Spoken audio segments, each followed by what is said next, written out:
あ、どうもどうも、高健哲でございます。どうぞどうぞ。ここ行ってもなんか食べてるとかね。どうも。ボバフェットが迎えてくれて、こんな感じでございます。どうも皆さんお元気ですか？今日はですね、ご飯が進むシリーズということで、生姜焼きなんていかがでしょうか？私大好きでございます。美味しいポイントも盛りだくさん。ぜひ最後までご覧くださいね。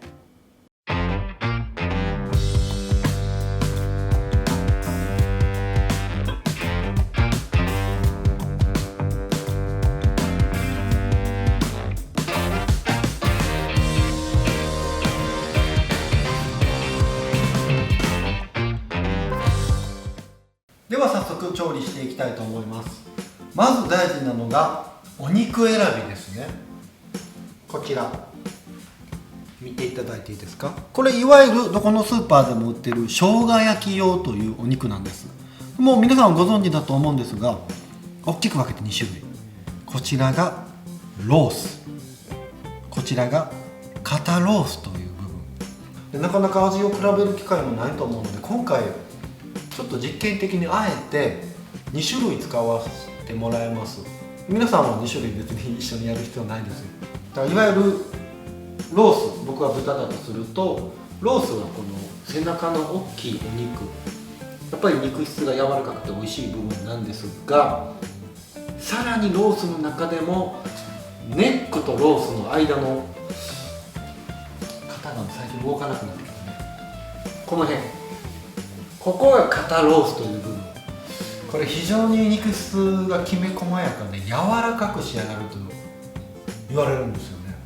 だからおすすめで言うと、こちらの肩ロースはちょっと火を入れすぎたとしても柔らかく仕上がります。で値段的には僕これ同じ値段だったんですけど、一般的には肩ロースの方がちょっと高かったりするんですよ。スーパーさんによっても違うと思うんですけど、でこの肉はやっぱり赤身が多い分、火を入れすぎると硬くなってしまうという弱点も持ち合わせてます。私はこの両方の肉を使ってもどっちでも美味しい、柔らかくしっかりタレと絡む方法を皆さん伝授しますからね。でまず大事なのが下処理で、これこのままフライパンで焼いてしまうとどうなるかって、焼き縮みそっくり返って、なんかこんな状態で仕上がること多くないですか皆さん。これ火の通りも均一でなくなるし、硬くなっちゃいます。これを防ぐためにどうするかというと、筋切りはとにかく白い部分をめがけて包丁を入れていく。これだけ。白い部分を連打する、これだけです。で豚肉は結構激しく筋切りしていただいた方が柔らかく仕上がります。で筋を切るので口当たりも良くなるんですよね。これ必ずやってください。連打両面、これ見てください。この連打、僕らの時代ならもう高橋名人が同じように肩ロース。ちなみに僕これ一番好きなのは肩ロースです。いろんなお肉の中でも同じように白い部分をめがけて、こ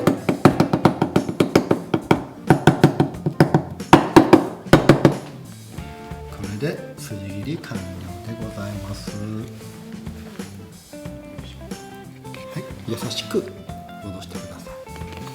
OK。 玉ねぎ切ろうかな。これ僕本当に思うんですけど、生姜焼きって生姜味じゃないですか。でも玉ねぎが大事なんです。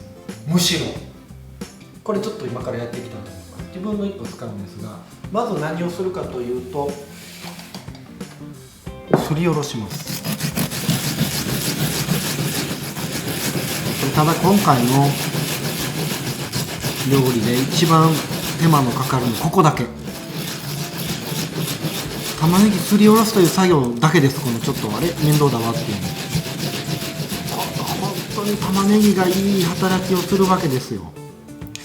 で6分の1個分ぐらいすりおろします。これね、これをすりおろす。 OK で残りは切る。付け合わせとして切ります。でタレを合わせていくんですけど、お醤油でみりん、砂糖、砂糖を足して濃厚なうまみにしたいんですよね。お酒で、これも皆さんよくやると思うんですけど、ダブル使い生姜のこれしますけど、それぞれの役割があります。この千切り生姜は今入れません。すりおろし生姜だけ入れる。これ後でまた重要な役割がありますから覚えておいてくださいね。玉ねぎね、この玉ねぎのすりおろしちょっと手間だと思うんですけども、これタレに入れるだけでも別物に生まれ変わります。まずすりおろし、お肉柔らかくするんじゃないかという噂があります。そしてこれタレとお肉をめちゃくちゃ絡めてくれるんですよね。そしてコクも出る。これ最高のタレです。 OK、 ここまでしたら今から肉の下処理やっていきましょう。では次の工程は下味をつけていきます。先ほど混ぜ合わせたこのタレ、本当に美味しい配合です。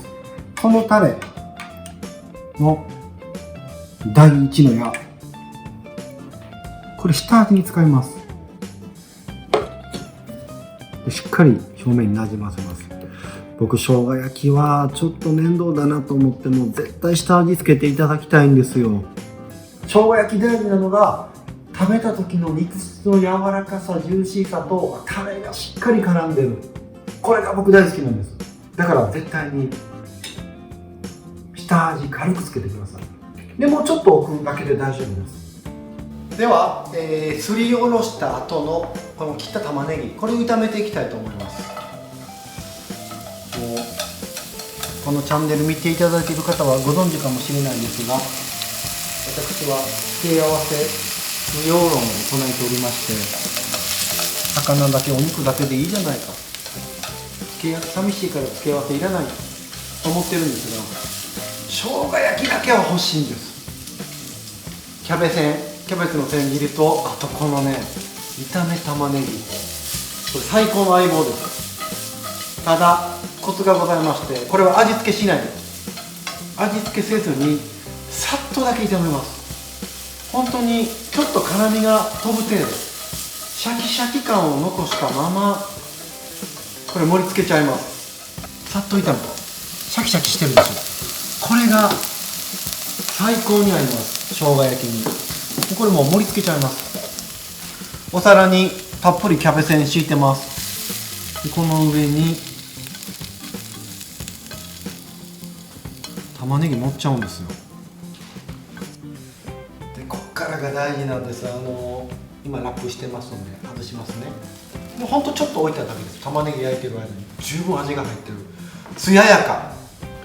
この時点でこれは美味しそうだなっていう予感がもうするわけですよ。そしてこの艶やかな美味しそうさを閉じ込めるのはこの小麦粉の役割です。これ粉まぶしてほしいんですよね。これが僕ベストだと思う。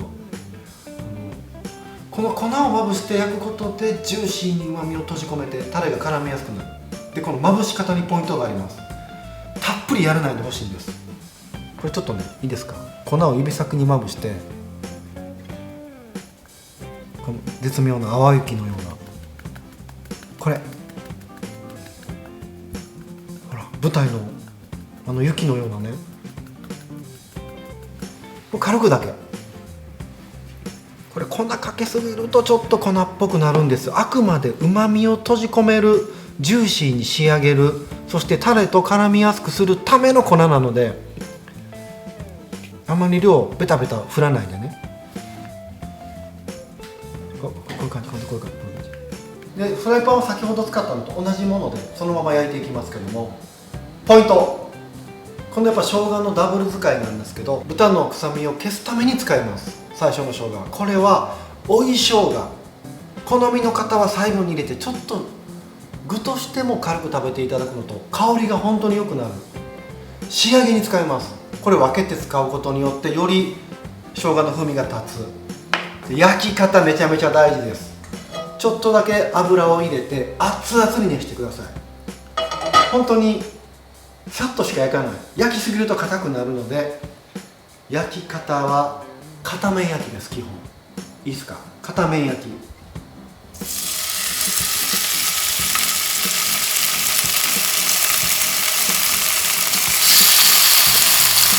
面をしっかりこんがり焼きます。とにかく焼きすぎると硬くなってしまいます。ジューシー感もなくなる。こんがり焼き色がついたらすぐひっくり返して生姜とタレ、これぐらいの焼き色がついたらひっくり返す。この下味をつけて粉をまぶすことでこんがり美味しそうな焼き色になると同時に小麦粉の効果で旨味を閉じ込めてジューシーにしてくれる。いい感じ。そして裏返したらすぐに生姜タレで、タレを入れるときは火を止めてください。一瞬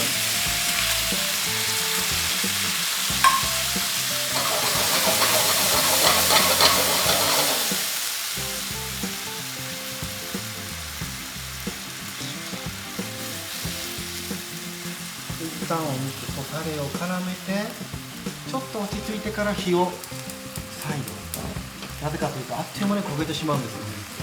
お肉は片面焼きで裏返してからタレで煮詰めるというやり方が一番香ばしさもあって柔らかく仕上げます。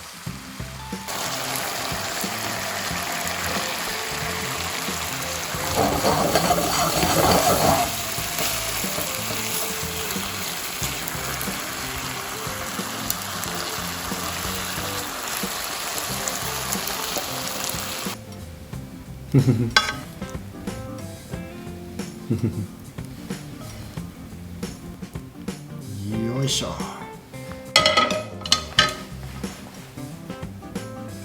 はい、これで完成です。ご飯が進む豚の生姜焼きでございます。香りがいいね。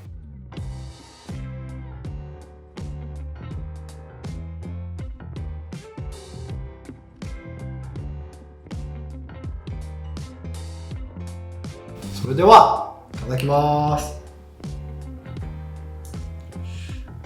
間違いないっしょ。この生姜焼きでキャベツと玉ねぎを巻き巻きします。これのダイブ&バウンド。いただきます。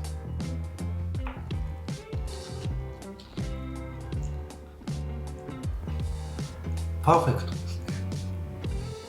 当然お肉柔らかくてジューシーで、やっぱり下味をつけて粉にまぶして焼いてることでしっかりジューシーさと旨味を閉じ込めてます。そして最後にこの玉ねぎの効果でタレが絡む、小麦粉の効果も当然あります。で、追い生姜、これなんですよ。やっぱり火を入れると香りが飛ぶんで仕上げに入れていただきたい。そうすることで香りが立ちますね。そしてさっき肩ロース、普通のロースもどうなのかということでいただきます。柔らかい。